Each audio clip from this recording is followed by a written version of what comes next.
Pagi itu dimulai dengan gejolak yang tak lazim di perutku. Sebuah sensasi berputar yang lebih kuat dari sekadar masuk angin biasa. Cahaya matahari yang menerobos sela-sela gorden kamar terasa terlalu menyilaukan.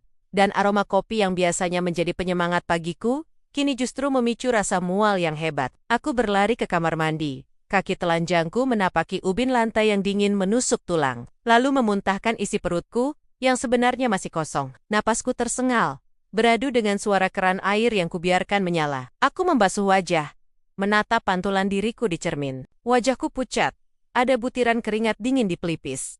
Namun entah mengapa, ada desiran aneh di hatiku. Sebuah firasat yang selama ini takut aku akui. Takut jika itu hanya harapan kosong belaka. Sudah 5 hari aku merasa seperti ini. 5 hari penuh tanda tanya, yang bercampur dengan doa-doa lirih. Dengan tangan gemetar, aku membuka laci di bawah wastafel. Di sana, terselip sebuah kotak kecil yang kubeli diam-diam kemarin sore di apotek, yang jauh dari rumah tindakan konyol, seolah aku sedang menyembunyikan rahasia negara. Padahal, aku hanya takut kecewa. Asterisk test pack, asterisk, benda kecil yang bisa mengubah seluruh hidupku dalam hitungan menit. Aku melakukannya dengan gerakan otomatis, seperti robot, sementara pikiranku melayang jauh. Bagaimana jika hasilnya negatif lagi? Pertanyaan itu menghantui setiap detiknya. Aku meletakkan alat tes itu di atas meja wastafel marmer, lalu mundur selangkah, menunggu. Waktu terasa melambat, seolah ditarik paksa menjadi kepingan detik yang menyiksa. Detak jam dinding di luar kamar mandi terdengar seperti palu godam yang memukul heningnya pagi. Tik-tok, tik-tok. Aku menghitung ubin di dinding kamar mandi. 1, 2, 3. Aku memelintir ujung daster batiku, merasakan tekstur kain yang mulai lembab oleh keringat di telapak tangan. Jantungku berdegup begitu kencang, hingga telingaku berdenging. 1 menit berlalu. Aku belum berani melihat. 2 menit. Aku memejamkan mata, merapalkan doa apapun yang terlintas di kepala.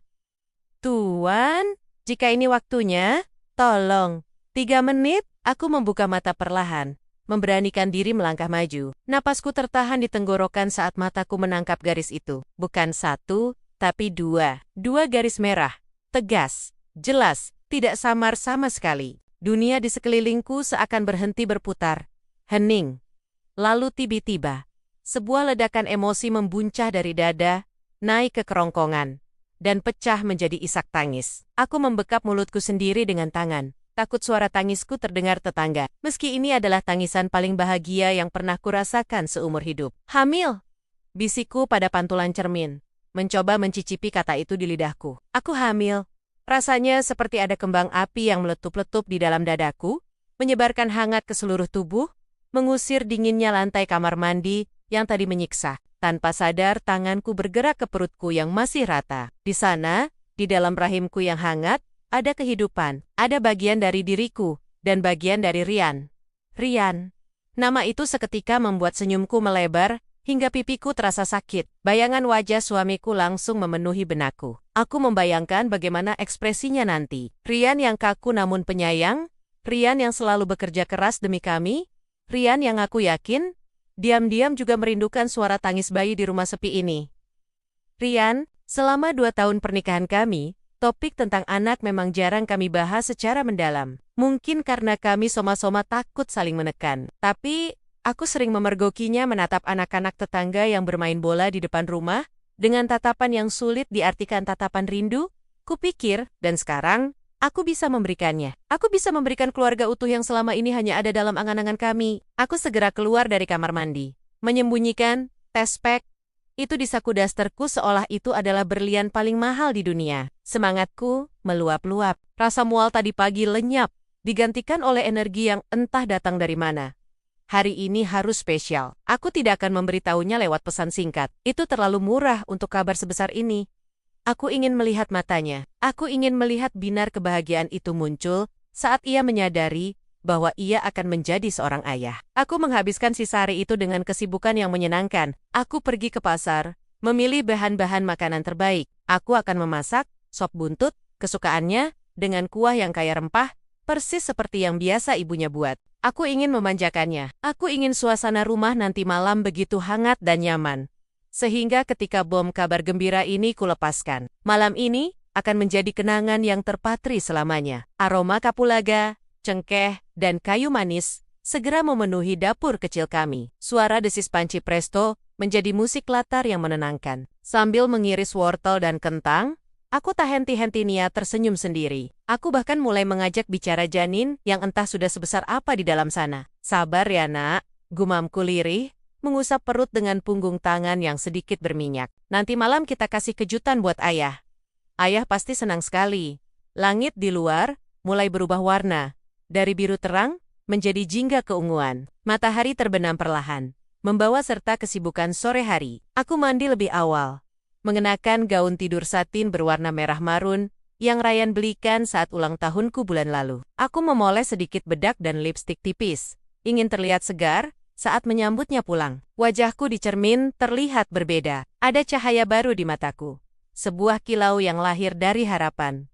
Pukul 7 malam. Makanan sudah tertata rapi di meja makan. Nasi putih yang masih mengepul, sop buntut yang aromanya menggugah selera emping goreng, dan sambal hijau favoritnya. Aku duduk di sofa ruang tengah, menunggu suara motornya. Setiap kali ada kendaraan lewat, leherku memanjang, menengok ke arah jendela. Jantungku berdebar lagi.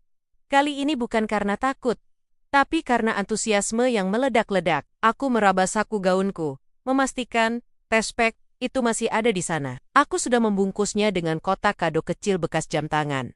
Diikat pita merah. Sederhana, tapi penuh makna. Pukul 7:15 menit. Terdengar deru mesin motor yang sangat kuhafal berhenti di depan pagar. Suara standar motor yang dihentakkan, lalu bunyi gerbang yang didorong. Dia pulang, aku buru-buru berdiri, merapikan rambutku sekali lagi. Napasku tertahan saat kunci pintu diputar. Assalamualaikum. Suara bariton yang berat dan terdengar lelah itu menyapa. Waalaikumsalam, Mas. Jawabku dengan nada yang mungkin terlalu ceria. Menyambutnya di ambang pintu. Ryan melangkah masuk. Ia terlihat berantakan. Kemeja kerjanya kusut di bagian punggung. Rambutnya sedikit lepek karena helm, dan ada gurat kelelahan yang nyata di bawah matanya. Namun, saat melihatku berdiri di sana dengan senyum lebar, ia sedikit tertegun. Tumben rapi banget, Wi. Ada tamu? Tanyanya sambil melepas jaket kulitnya yang berat. Aroma asap knalpot dan keringat samar-samar tercium darinya. Aroma maskulin yang selalu membuatku merasa aman. Aku menggeleng cepat, mengambil alih jaket itu dari tangannya dan menyampirkannya di gantungan. Gak ada tamu, cuma kita berdua. Aku masak sop buntut kesukaan Mas. Ryan menghela napas panjang, seolah melepaskan beban berat di pundaknya. Ia menatapku, lalu tersenyum tipis, senyum lelah, namun tulus. Wah, pantesan wangi banget sampai depan. Makasih ya sayang, aku mandi dulu sebentar.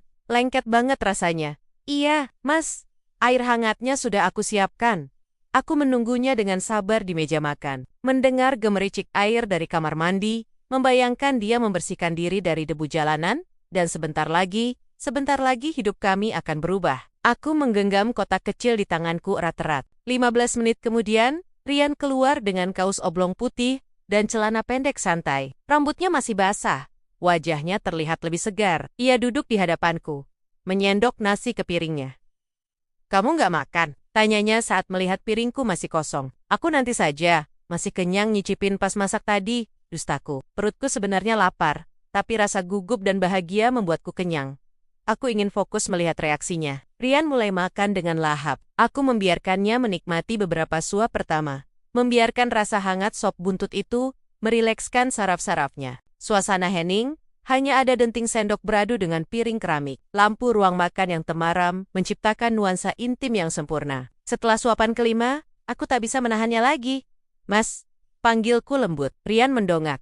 Mulutnya masih mengunyah pelan. Alisnya terangkat sedikit, menungguku bicara. Tanganku yang gemetar perlahan meletakkan kotak kecil berpita merah itu di samping piringnya. Menggesernya pelan, melintasi taplak meja. Ini apa? Tanyanya. Keningnya berkerut heran. Ia meletakkan sendoknya. Buka aja. Suaraku bergetar. Separuh tertawa, separuh menahan tangis haru. Hadiah buat kita.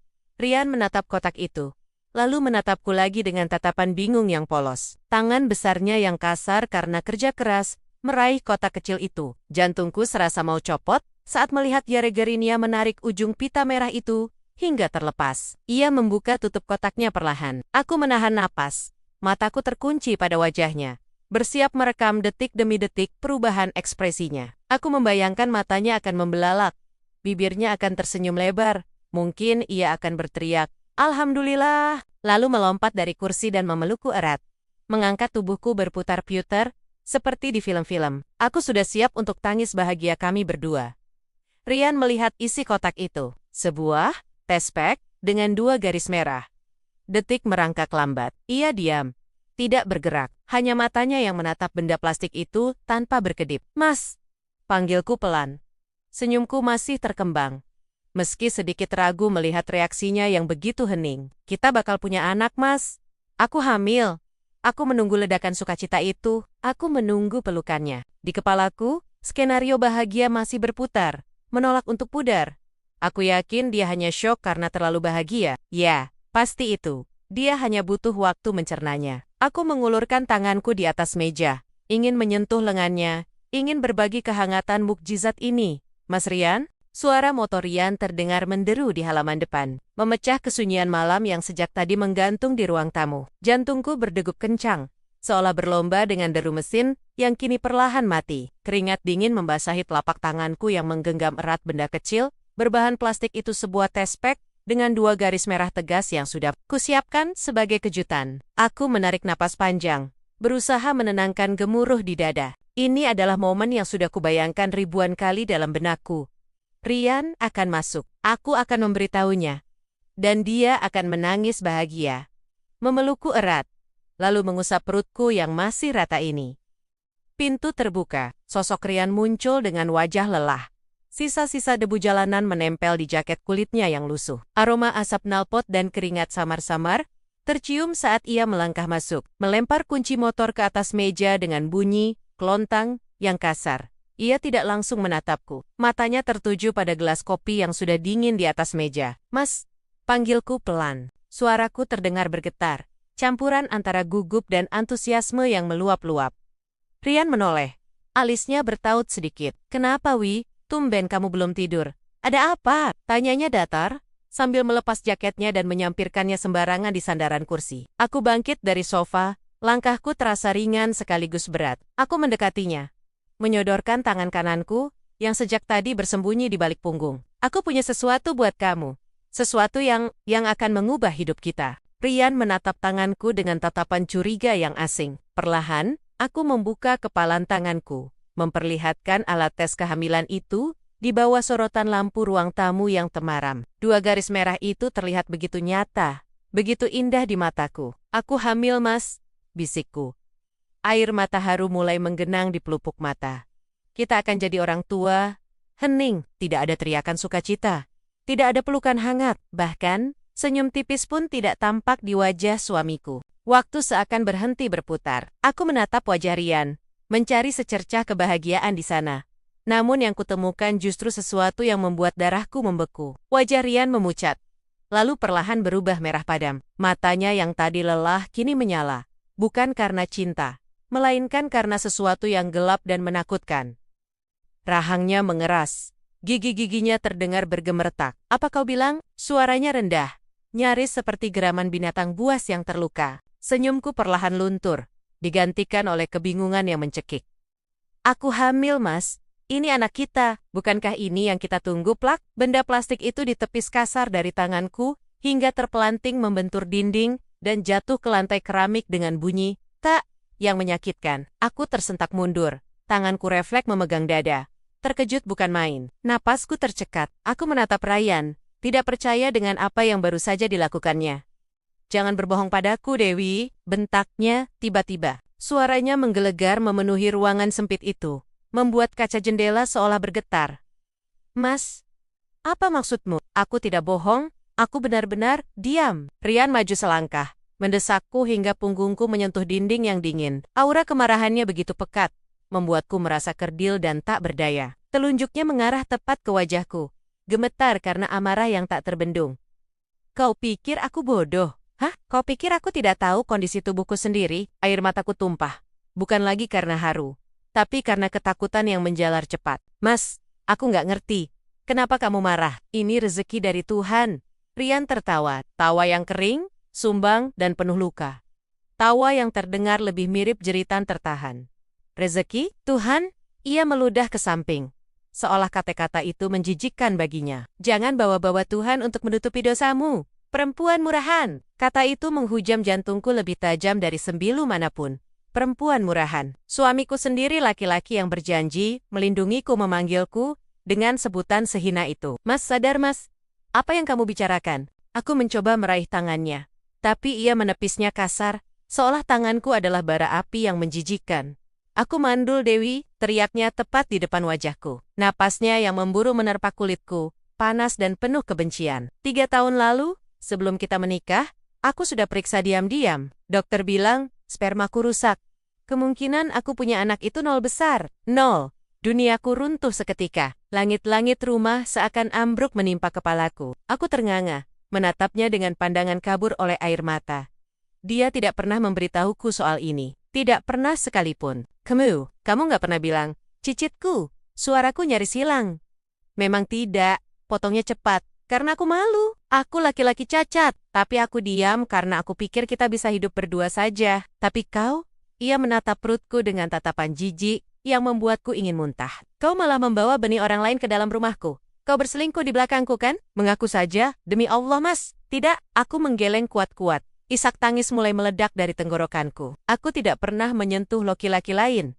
Ini anakmu mas. Dokter bisa salah, mukjizat itu ada. Aku sumpah mas, aku setia sama kamu. Bohong. Rian mencengkeram kedua bahuku, mengguncang tubuhku dengan keras hingga kepalaku pening. Laki-laki mana yang menyentuhmu? Si Tejo? Atau si mandor proyek itu? Siapa bapak dari anak haram ini? Rasa sakit di bahuku tidak sebanding dengan rasa perih di hatiku. Tuduhan itu begitu keji, begitu tidak berdasar. Aku menatap matanya, mencari sisa-sisa Ryan yang dulu lembut dan penyayang, tapi sosok itu telah hilang. Yang ada di hadapanku, kini hanyalah seorang pria yang dikuasai iblis cemburu dan harga diri yang terluka. Sakit mas, lepaskan, rintihku. Ia melepaskanku dengan dorongan kasar, membuatku terhuyung, dan jatuh terduduk di lantai yang dingin. Aku memeluk lututku, menangis sejadi-jadinya. Bagaimana bisa kabar bahagia ini berubah menjadi neraka dalam hitungan detik? Bagaimana bisa dia lebih percaya pada diagnosis masa lalu daripada kesetiaan istrinya yang ada di depan mata? Ryan mondar-mandir di ruang tamu,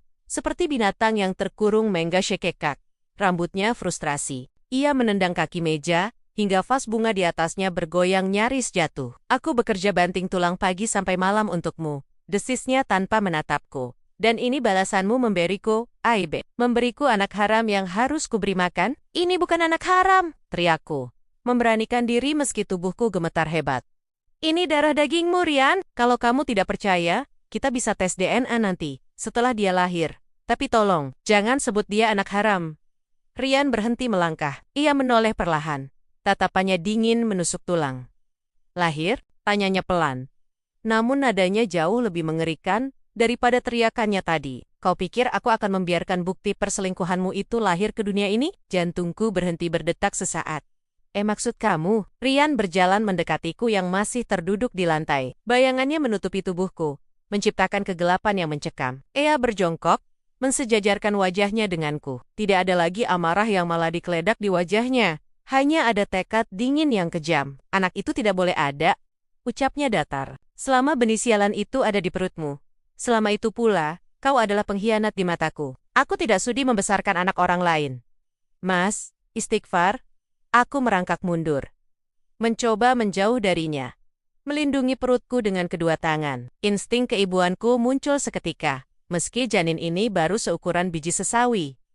Kamu mau membunuh anak kita, bukan anak kita. Koreksinya tajam, itu parasit, dan parasit harus dibuang. Ia bangkit berdiri, menatapku seolah aku adalah sampah yang harus dibersihkan. Percy, kita pergi sekarang. Pergi kemana? Ini sudah malam, mas. Aku memohon. Air mata membasahi pipi dan leherku. Ke tempat orang yang bisa membereskan kekacauan yang kau buat. Jawabnya dingin. Jangan banyak tanya. Kalau kau masih ingin aku menganggapmu istri, kalau kau masih ingin tinggal di rumah ini, kau harus menuruti perintahku. Buang anak itu, atau kau yang kubuang dari hidupku selamanya. Kata-katanya final, tidak menyisakan ruang untuk negosiasi. Aku terisak, merasakan hancurnya segala harapan yang baru saja terbangun pagi tadi. Rian, suamiku, separuh jiwaku, kini berdiri di sana sebagai algojo bagi buah hatinya sendiri. Malam yang seharusnya penuh bintang, kini terasa pekat. menelan segala cahaya yang tersisa di hatiku. Rasa sakit fisik akibat dorongannya tadi tak seberapa, dibandingkan nyeri yang merobek batinku saat menyadari bahwa pria yang kucintai telah buta oleh egonya sendiri. Cengkeraman tangan Mas Rian di pergelangan tanganku terasa seperti besi panas yang membakar kulit. Tidak ada kelembutan yang biasa ia tunjukkan. Tidak ada lagi tatapan memuja yang selama ini menjadi rumah bagiku. Yang tersisa hanyalah sosok asing dengan rahang mengeras dan mata yang menyala oleh kebencian. Ia menyeretku keluar dari pintu rumah kami. Rumah yang seharusnya menjadi tempat kami merayakan kabar bahagia ini, namun kini berubah menjadi saksi bisu kehancuran batinku. Mas, sakit, tolong lepaskan Mas. Rintihku, kakiku tersandung-sandung mencoba mengimbangi langkah lebarnya yang penuh amarah. Ia tidak menjawab. Ia bahkan tidak menoleh. Mas Rian terus menarikku menuju mobil tua kami yang terparkir di halaman, membukakan pintu penumpang dengan kasar, dan mendorong tubuhku masuk begitu saja. Aku terhempas ke jok mobil. Nafasku tersengal, dan rasa mual akibat kehamilan muda ini kembali naik ke kerongkongan. Sebelum aku sempat memperbaiki posisi dudukku, pintu sudah dibanting menutup dengan dentuman yang membuat telingaku berdenging. Aku melihatnya berjalan memutari mobil. Wajahnya kaku seperti batu. Saat ia masuk ke kursi pengemudi dan menyalakan mesin, aroma bensin yang menyengat bercampur dengan keringat dingin yang mengucur di pelipisku, membuat kepalaku pening. Mas, kita mau kemana? Suaraku bergetar hebat.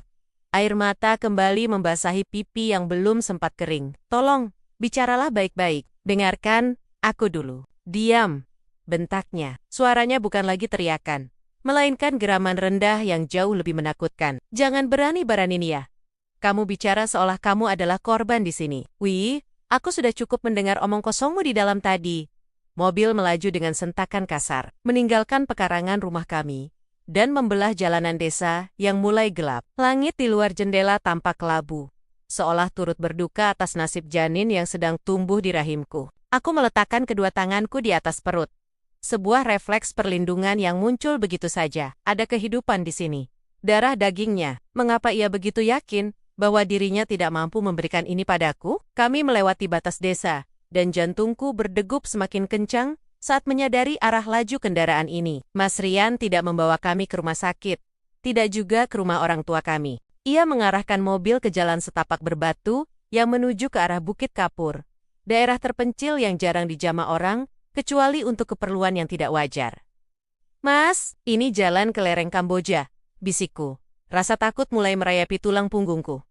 Kenapa kita ke sana? Di sana tidak ada apa-apa selain hutan, dan kalimatku terhenti. Aku tahu siapa yang tinggal di ujung jalan setapak ini. Desas-desus di antara ibu-ibu pasar sering terdengar samar-samar. Tentang seorang dukun tua. Tentang praktik gelap untuk mereka yang ingin membuang masalah. Mas, jangan. Nafasku tercekat. Demi Allah, Mas, jangan lakukan ini. Ini anakmu. Ini anak kita. Mas Rian memukul setir dengan keras, membuat mobil sedikit oleng sebelum ia kembali menguasainya. Anak kita, berhenti berhalusinasi. Dewi, dokter sudah memvonisku 5 tahun lalu. Aku mandul, tidak ada sperma yang bisa membuahi sel telurmu. Ia menoleh sekilas padaku. Tatapannya penuh jijik. Jadi, makhluk apa yang ada di perutmu itu? Anak siapa yang kau tanam di sana? Dan kau paksa aku untuk mengakuinya. Itu vonis 5 tahun lalu, Mas. Keajaiban bisa terjadi. Aku mencoba meraih lengannya, tapi ia menepisnya kasar. Keajaiban tidak datang dari perselingkuhan, teriaknya. Aku akan membawamu ke tempat di mana kau bisa membuang aib itu. Kita selesaikan hari ini juga. Aku tidak sudi memberi makan anak haram di rumahku. Kata-katanya menghujam dada, lebih sakit daripada tamparan fisik manapun. Aku meringkuk di kursi, memeluk perutku erat-erat. Mobil terus berguncang hebat saat roda-rodanya menghantam bebatuan jalan yang tidak rata. Di luar, pepohonan hutan jati mulai merapat, menghalangi sisa cahaya matahari sore, menciptakan lorong gelap yang seakan menelan kami bulat-bulat. Setiap guncangan mobil terasa seperti ancaman bagi janin yang masih rapuh ini. Aku memejamkan mata, berdoa dalam hati, memohon perlindungan pada Tuhan, karena suamiku sendiri telah berubah menjadi ancaman terbesar bagi kami. Hening yang menyelimuti mobil terasa mencekam, hanya diisi oleh suara deru mesin yang dipaksa bekerja keras, dan nafas Mas Rian yang memburu. Sekitar 20 menit kemudian, mobil berhenti mendadak di sebuah tanah lapang kecil yang dikelilingi semak belukar tinggi. Di depan sana, di bawah naungan pohon beringin yang akarnya menjuntai seperti rambut raksasa, berdiri sebuah gubuk kayu reot. Tidak ada listrik, hanya ada cahaya rimang-rimang dari lampu minyak yang berkedip di balik jendela kayunya yang rapuh. Turun?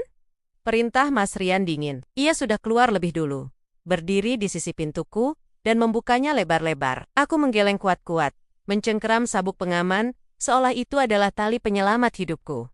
Tidak, aku tidak mau turun. Pulang, Mas. Ayo kita pulang. Mas Rian tidak punya kesabaran lagi. Ia membangkak, melepas sabuk pengamanku dengan kasar, lalu menarik lenganku. Tenaganya jauh di atas tenagaku. Aku terseret keluar, sandalku terlepas satu, membiarkan telapak kakiku menyentuh tanah basah yang dingin dan berlumut.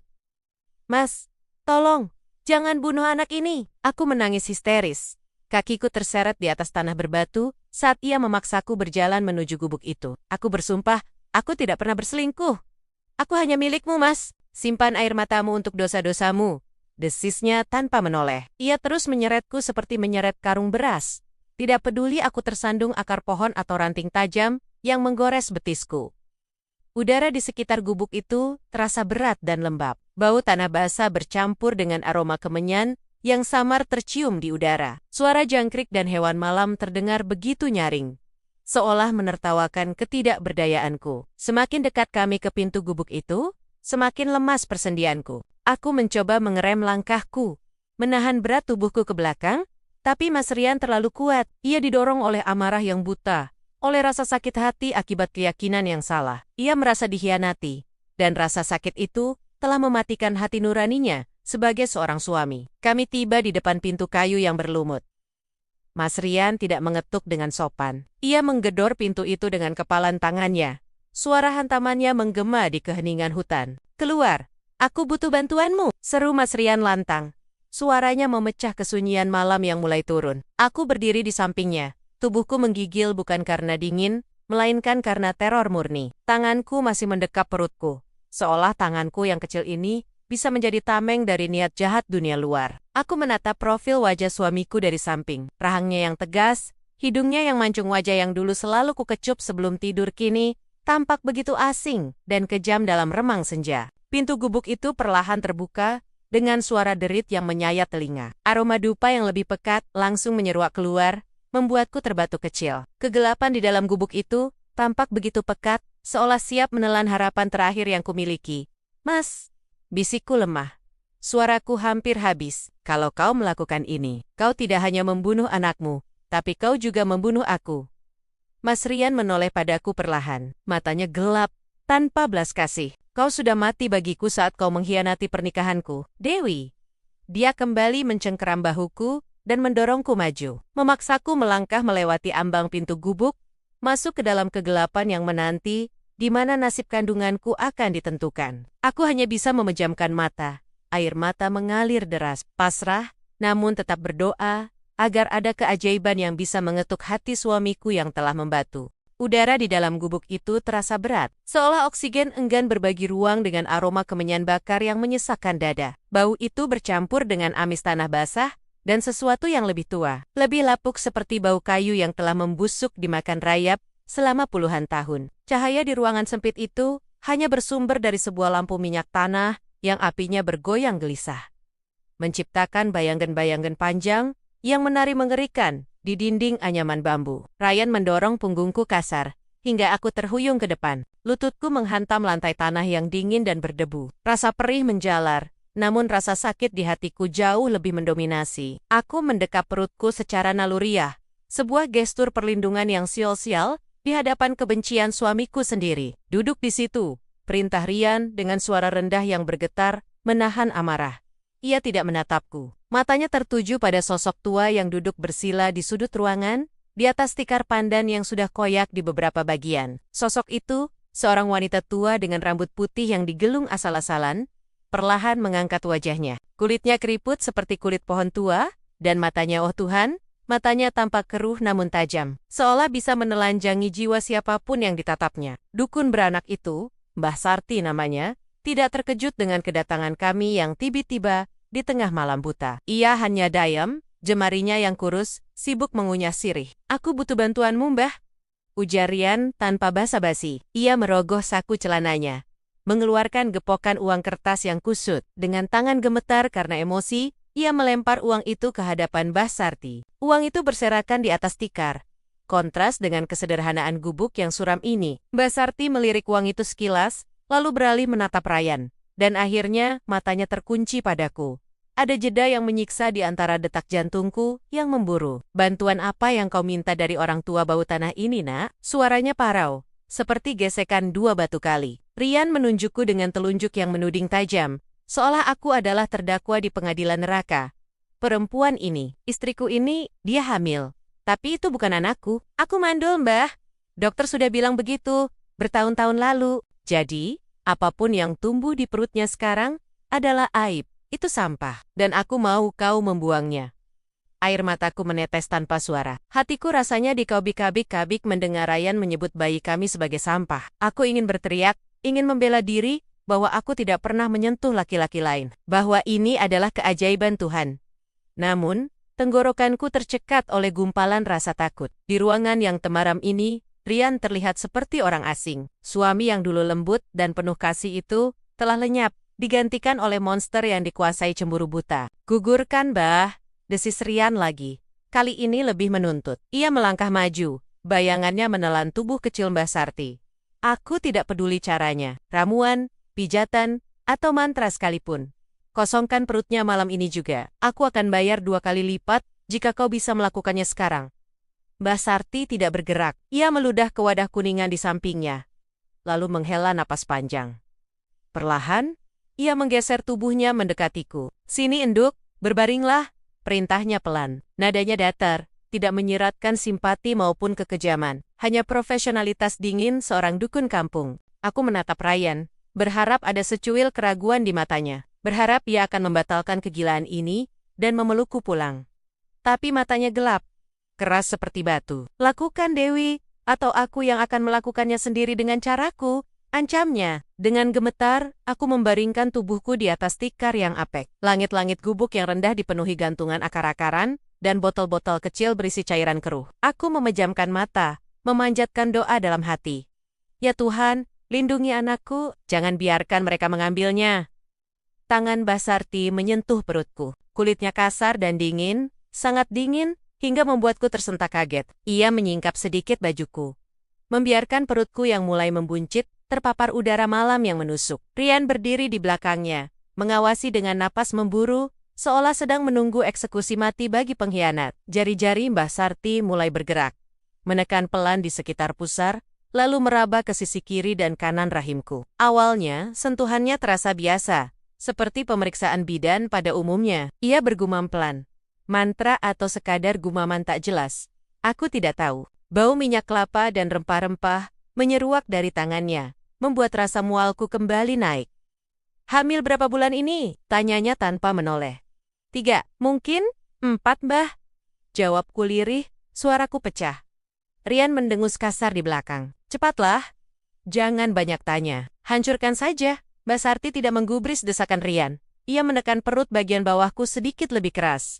Aku meringis, merasakan nyeri yang aneh. Bukan nyeri seperti ditekan biasa, tapi ada rasa ngilu yang menjalar sampai ke tulang punggung. Tiba-tiba, gerakan tangan Mbah Sarti terhenti. Suasana gubuk yang tadinya hanya diisi suara jangkrik dan napas berat Ryan, mendadak hening total. Jari-jari tua itu, dia mematung di atas perutku. Aku membuka mata, mencoba melihat wajahnya. Wajah Mbah Sarti, yang tadinya tenang dan datar, perlahan berubah. Alis putihnya berkerut dalam. Matanya yang keruh membelalak. Pupilnya mengecil, seolah sedang melihat hantu di siang bolong. Mulutnya sedikit terbuka, menampakkan gigi-giginya yang hitam karena sirih, namun tidak ada kata yang keluar. Napasnya tertahan. Ia menekan lagi, kali ini di titik yang berbeda, lebih dalam, lebih hati-hati. Dan reaksinya semakin menjadi-jadi. Wajah keriput itu memucat di bawah cahaya lampu minyak yang kuning. Keringat dingin mulai muncul di keningnya. Mbah, panggilku ragu. Ketakutan mulai merambat naik dari perut ke dadaku. Kenapa dia menatap perutku dengan horor seperti itu? Apakah bayiku cacat? Apakah bayiku sudah mati? Mbah Sarti menarik tangannya secepat kilat, seolah perutku adalah bara api yang membakar kulitnya. Ia memundurkan tubuhnya dengan gerakan menyeret yang panik, hingga punggungnya menabrak dinding bambu. Tidak, desisnya. Suaranya bukan lagi suara serak yang berwibawa, melainkan cicitan ketakutan murni. Tidak, Gusti Pangeran. Rian yang sedari tadi tidak sabar, kini melangkah maju dengan bingung. Ia melihat perubahan drastis pada dukun itu, dan alisnya bertaut. Hei, kenapa berhenti? Apa yang kau tunggu? Kau butuh uang lagi? Rian merogoh dompetnya lagi, mengeluarkan sisa uang yang ada, dan melemparkannya ke arah Mbak Sarti. Ini, ambil semuanya, kerjakan tugasmu. Namun, reaksi Mbak Sarti sungguh di luar dugaan. Ia tidak mengambil uang itu, ia bahkan tidak melihatnya. Dengan tangan gemetar hebat, ia menepis lembaran uang kertas itu, hingga berterbangan ke sudut ruangan. Bawa pergi uangmu, teriak Mbak Sarti dengan suara melengking. Ia menunjuk ke arah pintu dengan jari telunjuk yang bengkok dan gemetar. Bawa istrimu pergi dari sini. Sekarang, aku bangkit duduk, memegangi perutku dengan bingung. Jantungku berpacu liar. Apa yang dilihatnya? Apa yang dirasakannya di dalam rahimku, hingga membuat dukun tua yang sudah menangani ratusan kelahiran dan kematian ini begitu ketakutan? Apa maksudmu? Rian membentak.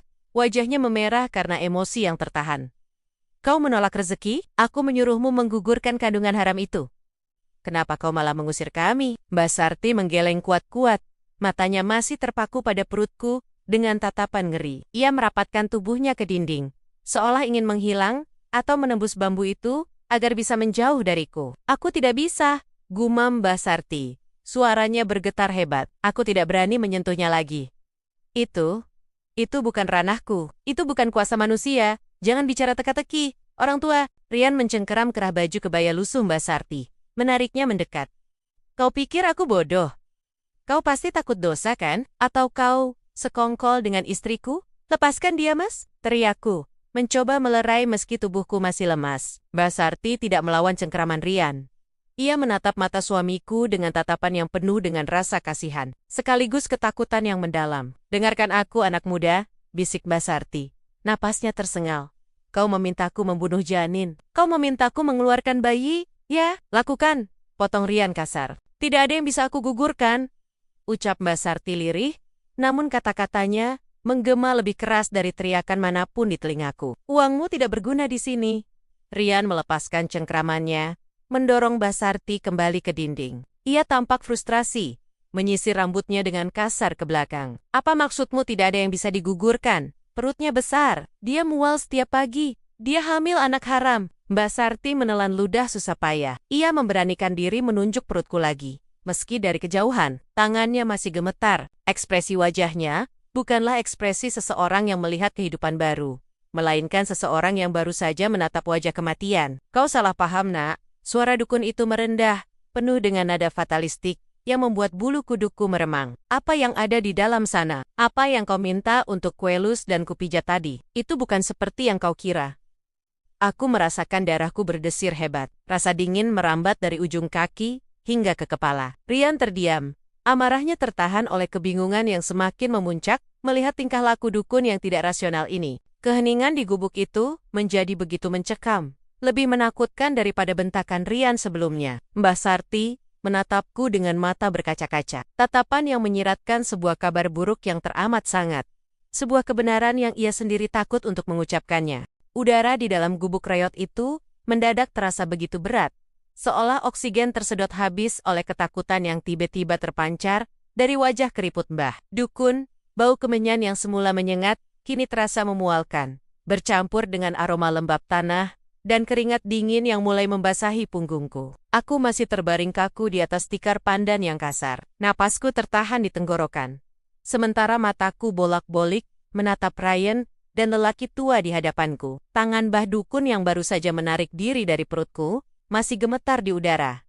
Seakan ia baru saja menyentuh bara api neraka. Kenapa berhenti? Suara Ryan memecah keheningan, tajam dan penuh tuntutan. Ia melangkah maju.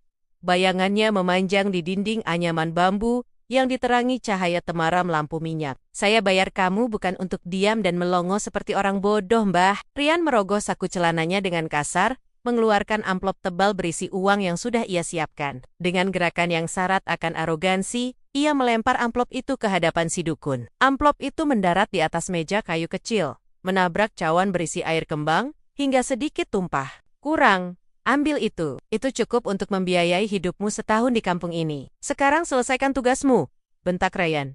Matanya menyala-nyala oleh amarah dan keyakinan buta bahwa aku mengandung benih pengkhianatan. Hancurkan janin haram itu. Kata-kata haram itu kembali mengiris hatiku, lebih tajam dari sembilu. Aku ingin berteriak, ingin memaki Rian bahwa anak ini adalah darah dagingnya, namun rasa takut membuat lidahku keluh. Aku hanya bisa memegangi perutku, melindunginya secara naluriah dari niat jahat suamiku sendiri. Namun, reaksi Mbah Dukun sungguh di luar dugaan. Alih-alih tergiur oleh tumpukan uang di depannya, ia justru mundur. Punggungnya menabrak dinding gubuk hingga menimbulkan bunyi berderit. Wajahnya pucat pasi, matanya melotot menatap perutku dengan horor yang tidak bisa disembunyikan. Bawa pulang uangmu, Nak. Suara dukun tua itu terdengar parau dan bergetar hebat. Ia menggelengkan kepalanya berkali-kali, seolah berusaha mengusir bayangan mengerikan dari benaknya. Saya tidak bisa, saya tidak berani. Apa maksudmu tidak berani? Rian mendengus. Tawa sinis keluar dari bibirnya, namun terdengar sumbang. Ia mencengkeram kerah baju lusuh si dukun, menariknya mendekat. Kau takut dosa, jangan munafik. Orang bilang kau bisa melenyapkan apa saja tanpa jejak. Kenapa sekarang kau berlaga suci? Bukan masalah dosa atau suci. Mbah Dukun tergagap. Tangannya yang keriput mencoba melepaskan cengkeraman Rian dengan lemah. Lepaskan saya, kalian salah paham. Rian menghempaskan tubuh ringkih itu kembali ke lantai. Kalau begitu jelaskan. Kenapa kau menatap istriku seperti melihat hantu? Aku memberanikan diri untuk bangkit duduk, meski rasa nyeri di perut bagian bawah kembali menyengat. Rasa sakit yang selama ini kuanggap sebagai tanda kehamilan yang rapuh, kini terasa berbeda. Ada firasat buruk yang mulai merayap naik, dingin dan mencekam. Saat melihat ekspresi dukun itu, Mbah Dukun mengatur napasnya yang tersengal. Ia menatap Ryan, lalu beralih menatapku dengan pandangan yang aneh campuran antara rasa kasihan dan ketakutan yang mendalam. Ia menunjuk perutku dengan jari telunjuk yang masih gemetar. Nak Rian, bisiknya, suaranya nyaris tenggelam oleh suara jangkrik di luar gubuk. Kamu memintaku membunuh janin, memintaku menggugurkan kandungan istrimu. Ya, lakukan sekarang. Potong Rian, tidak sabar. Saya tidak bisa membunuh apa yang tidak ada. Ucap dukun itu perlahan. Setiap suku katanya ditekan dengan berat yang menghancurkan. Waktu seakan berhenti berputar. Rian terdiam. Keningnya berkerut dalam kebingungan yang nyata. Apa maksudmu? Tanya Rian. Suaranya merendah, kehilangan sedikit ketajamannya. Jangan main teka-teki. Perutnya membesar. Dia mual setiap pagi. Dia tidak datang bulan. Itu tanda hamil, bodoh. Mbah Dukun menggeleng sedih. Ia memberanikan diri mendekatiku lagi, namun tidak menyentuh. Ia hanya menggerakkan tangannya di atas perutku yang membuncit, seolah merasakan hawa panas yang memancar dari sana. Memang perutnya membesar, Nak. Memang ada sesuatu di sana, kata dukun itu. Matanya menatap lurus ke manik mata Ryan, menembus ego laki-laki itu. Tapi, itu bukan kehidupan. Itu bukan janin. Saya sudah menyentuh ribuan perut wanita hamil. Saya tahu getaran nyawa. Saya tahu detak jantung kehidupan kedua. Tapi, di sini, suaranya tercekat. Ia menatapku dengan iba yang membuat air mataku menetes tanpa sadar. Di dalam sini sunyi. Nak, gelap, panas. Bicara yang jelas, Rian berteriak. Namun kali ini, ada nada panik dalam suaranya. Ia mulai merasakan pondasi keyakinannya goyah. Kalau bukan anak, lalu apa yang membusungkan perut istriku? Penyakit, Nak Rian, jawab dukun itu akhirnya. Dua kata itu meluncur, seperti vonis mati di ruang pengap itu. Ada daging tumbuh yang ganas di dalam rahim istrimu. Sesuatu yang jahat, kista, tumor, atau apalah bahasa dokter di kota. Tapi yang jelas, benda itu hidup dengan memakan darah dan daging ibunya sendiri. Duniaku runtuh seketika. Langit-langit gubuk terasa ambruk menimpa kepalaku. Telingaku berdengung kencang, menulikan suara-suara di sekitar. Tidak hamil? Tanganku gemetar hebat saat meraba perutku sendiri. Selama berbulan-bulan ini, aku mengelus perut ini dengan penuh kasih sayang. Aku membisikkan doa-doa, aku mengajaknya bicara, aku melindunginya dari amarah Ryan, aku mengira rasa sakit yang sering kuderita adalah pengorbanan seorang ibu. Aku mengira mual yang kualami adalah tanda kehadiran buah hati yang kami tunggu bertahun-tahun. Ternyata, yang kubelai dan kusayangi selama ini adalah pembunuhku sendiri? Bohong. Desisku lirih. Air mata menderas membasahi pipi. Mbah pasti bohong. Saya merasakan gerakannya. Itu bukan gerakan bayi, Enduk, sahut Mbah Dukun lembut namun tegas. menghancurkan sisa harapanku tanpa ampun. Itu rasa sakit dari organ dalammu yang terdesak. Daging itu sudah besar, Nak. Sudah sangat besar dan keras. Itulah kenapa perutmu terlihat seperti hamil 5 bulan. Padahal isinya adalah racun. Aku menatap Ryan. Wajah suamiku kini seputih kertas. Mulutnya sedikit terbuka. Namun tidak ada suara yang keluar. Matanya menatap perutku, lalu beralih ke wajahku, lalu kembali ke perutku. Seolah sedang mencoba menyusun ulang realitas yang baru saja hancur, berkeping-keping di depannya. Semua tuduhan itu, semua caci maki itu. Ryan menuduhku berselingkuh karena ia merasa dirinya mandul. Ia yakin aku hamil anak orang lain. Ia menyeretku ke tempat terkutuk ini untuk membunuh bukti perselingkuhanku. Tapi tidak ada bayi, tidak ada perselingkuhan. Yang ada hanyalah aku, istrinya yang setia, yang sedang digerogoti oleh penyakit mematikan. Dan selama aku berjuang menahan sakit yang kugira kehamilan, suamiku justru menambah penderitaan itu dengan siksaan batin dan fisik. Kau, Ryan akhirnya bersuara, serak dan nyaris tak terdengar. Ia mundur selangkah. Kakinya menabrak kaki meja, hingga amplop uangnya terjatuh ke lantai tanah yang kotor. Kau bilang, ini penyakit ganas, tegas Mbah Dukun. Saya menolak uangmu karena saya tidak bisa mengaborsi penyakit. Istrimu tidak butuh dukun beranak, dia butuh rumah sakit, Nak. Dia butuh pertolongan medis segera. Kalau dibiarkan lebih lama, nyawanya tidak akan tertolong. Penjelasan itu menghantam ruangan seperti petir di siang bolong. Aku melihat perubahan drastis pada Ryan. Topeng kemarahan yang ia kenakan sejak kami berangkat dari rumah, perlahan retak, luruh, dan jatuh, menampilkan wajah asli seorang pria yang baru saja menyadari kesalahannya yang fatal. Kesombongannya menguap, digantikan oleh kehampaan yang mengerikan. Ia menatapku. Kali ini, tidak ada kebencian di matanya. Tidak ada tatapan jijik yang biasa ia lemparkan padaku beberapa minggu terakhir. Yang ada hanyalah horor. Horor murni saat ia menyadari bahwa perut besar yang hendak ia lenyapkan isinya itu bukanlah simbol pengkhianatan, melainkan bom waktu yang siap merenggut nyawa istrinya. Dewi, panggilnya. Suaranya pecah, aku tidak bisa menjawab. Rasa sakit di hatiku jauh melampaui rasa sakit fisik akibat penyakit di rahimku. Aku merasa kosong, bayi yang kuidamkan tidak pernah ada. Harapan untuk memperbaiki rumah tangga lewat kehadiran seorang anak, musnah. Dan yang tersisa hanyalah kenyataan pahit, bahwa aku sedang sekarat. Sementara orang yang paling kuharapkan dukungannya, justru yang paling gencar menyakitiku. Ini tidak mungkin, gumam Ryan lagi. Tangannya menjambak rambutnya sendiri dengan frustrasi. Ia menggeleng kuat-kuat, seakan mencoba menolak kenyataan. Aku pikir dia selingkuh. Aku pikir aku mandul. Kamu mungkin memang mandul. Atau mungkin tidak. Itu urusan Gusti Allah. Selah Mbah Dukun dengan nada dingin. Tapi menuduh istrimu yang sedang sakit parah sebagai pezina, itu dosanya kau tanggung sendiri. Nak, kalimat dukun tua itu bagaikan palu godam yang menghantam dada Ryan. Tubuhnya terhuyung. Ia menatap kedua tangannya sendiri. Tangan yang tadi menyeretku kasar, masuk ke dalam mobil. Tangan yang mencengkeram lenganku hingga memar. Tangan yang menunjuk wajahku dengan penuh kebencian. Suasana di gubuk itu berubah menjadi neraka bagi Ryan. Kebenaran yang terungkap bukan membebaskannya, melainkan memenjarakannya dalam rasa bersalah yang tak terukur. Aku masih terisak pelan, memeluk lutut di atas tikar. Rasa dingin merasuk hingga ke tulang sumsum. Bukan hanya karena penyakit ini, tapi karena kesadaran bahwa hidupku mungkin tidak akan lama lagi. Dan di sisa waktuku yang sempit ini, aku telah menghabiskannya dengan dituduh sebagai wanita kotor oleh suamiku sendiri. Ryan menatapku, lekat-lekat. Napasnya memburu, dadanya naik turun dengan cepat. Matanya mulai memerah, genangan air mata mulai terlihat di pelupuknya yang selama ini kering oleh ego. Ia melihat perutku sumber konflik kami dengan pandangan nanar. Tidak ada kata yang bisa mewakili kehancuran yang terjadi di detik itu. Hanya suara jangkrik dan isak tangisku yang mengisi ruang di antara kami. Menjadi saksi bisu dari sebuah tragedi yang terlambat disadari. Kebenaran pahit itu telah telanjang di hadapan kami, dan tidak ada satupun dari kami yang siap menghadapinya. Kata-kata dukun tua itu masih menggantung di udara, berat dan menyesakkan.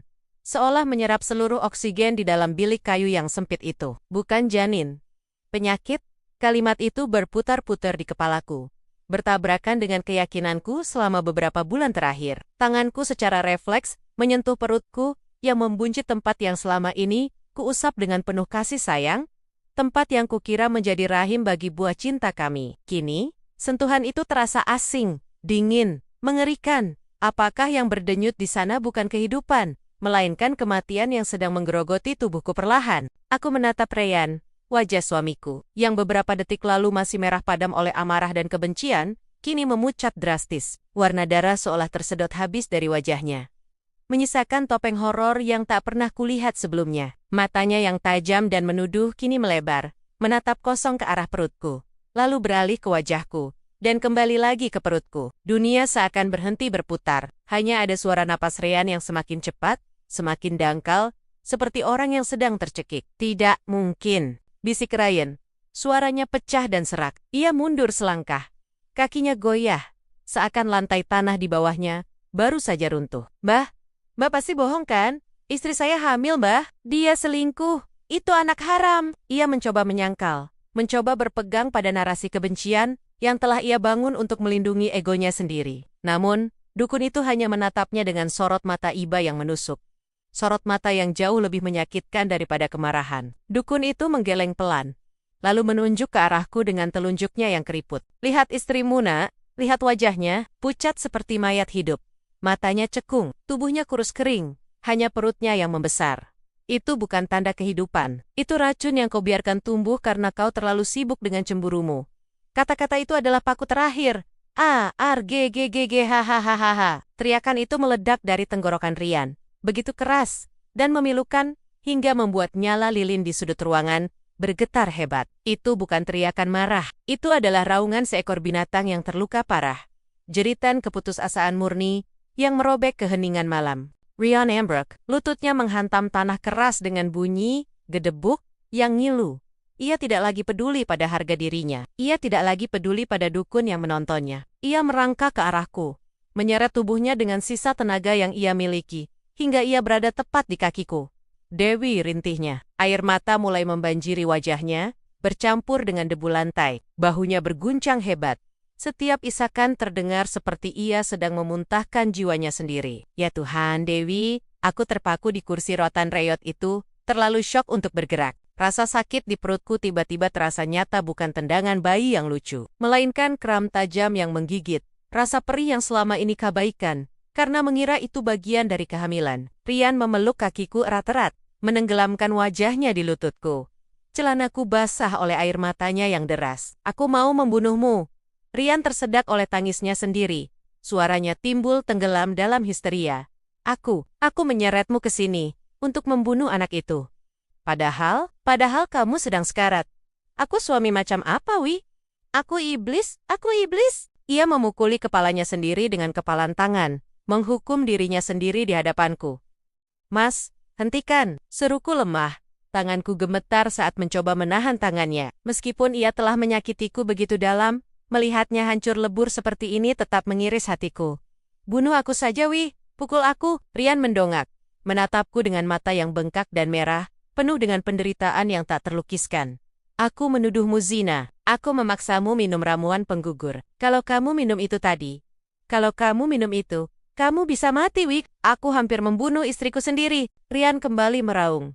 Suaranya menyayat hati, menggema di dinding-dinding kayu yang lembab. Aroma kemenyan yang menyengat kini bercampur dengan bau keringat dingin dan ketakutan. Penyesalan itu datang seperti gelombang pasang, menghantam Ryan tanpa ampun, menenggelamkannya dalam rasa bersalah yang mungkin tak akan pernah surut seumur hidupnya. Ia meraba perutku dengan tangan yang gemetar hebat.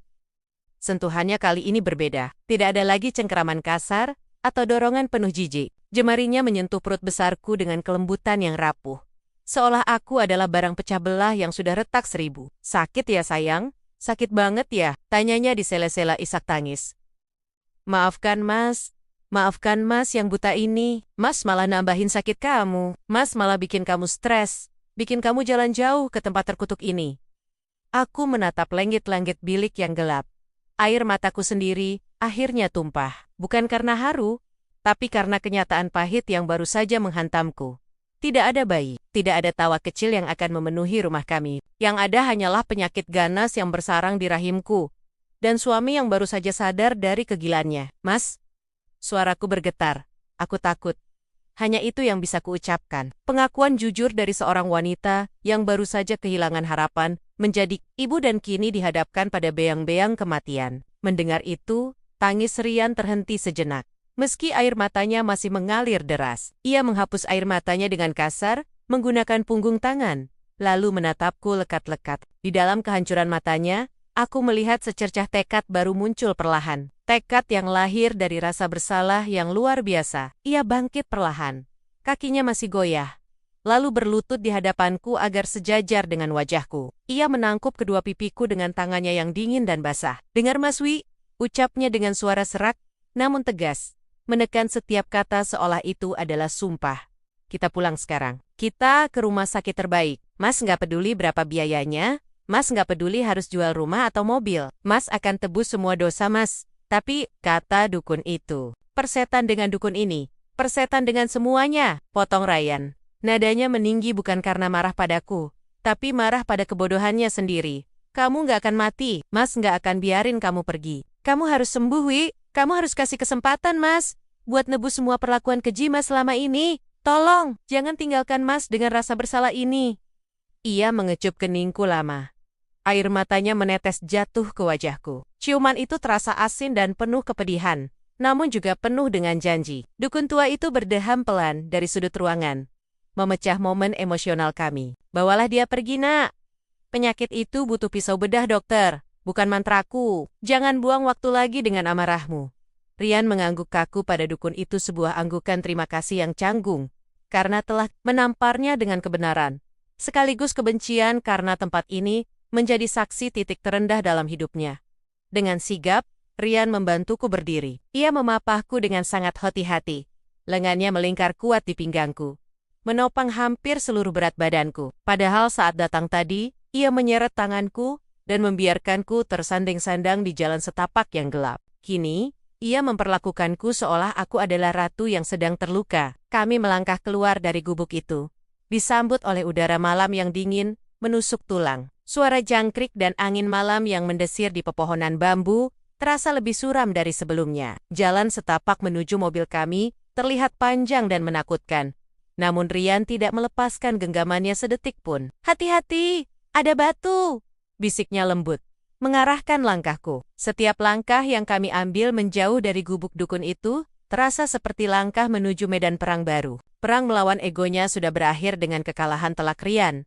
Namun perang sesungguhnya, perang melawan penyakit yang menggerogoti tubuhku baru saja dimulai. Saat kami sampai di mobil, Rian membukakan pintu untukku dan membantuku duduk. Ia memasangkan sabuk pengaman dengan tangan yang masih sedikit gemetar, lalu menatapku sekali lagi sebelum menutup pintu. Di bawah temaram lampu kabin mobil, aku melihat wajah suamiku yang berantakan. Mata bengkak, hidung merah, dan gurat kelelahan yang amat sangat. Namun di balik itu semua, tatapan penuh tuduhan yang selama berminggu-minggu ini menghantuiku telah lenyap, berganti dengan tatapan penuh cinta yang terluka. Tatapan seorang pria yang baru saja menyadari bahwa ia hampir kehilangan hal yang paling berharga dalam hidupnya karena kebodohannya sendiri. Rian memutari mobil, masuk ke kursi pengemudi, dan menyalakan mesin. Ia tidak langsung menjalankan mobil. Ia mencengkeram setir arah toret, hingga buku-buku jarinya memutih, mengatur napasnya yang masih memburu. "Maafkan aku, Dewi," bisiknya lagi, tanpa menoleh, menatap lurus ke kegelapan jalan di depan. "Perjuanganku dimulai sekarang. Aku akan jadi kakimu, tanganmu, dan kekuatanmu sampai penyakit itu hilang dari tubuhmu." Mobil pun melaju pelan, membelah kepekatan malam, meninggalkan tempat terkutuk itu di belakang kami. Aku menyandarkan kepala ke jendela, merasakan getaran mesin mobil yang berpacu dengan detak jantungku yang tak menentu. Rasa sakit di perutku masih ada, bahkan semakin nyata. Tapi setidaknya malam ini, aku tahu, aku tidak akan menghadapinya sendirian. Rian telah kembali, meski ia harus hancur terlebih dahulu untuk bisa utuh kembali bersamaku.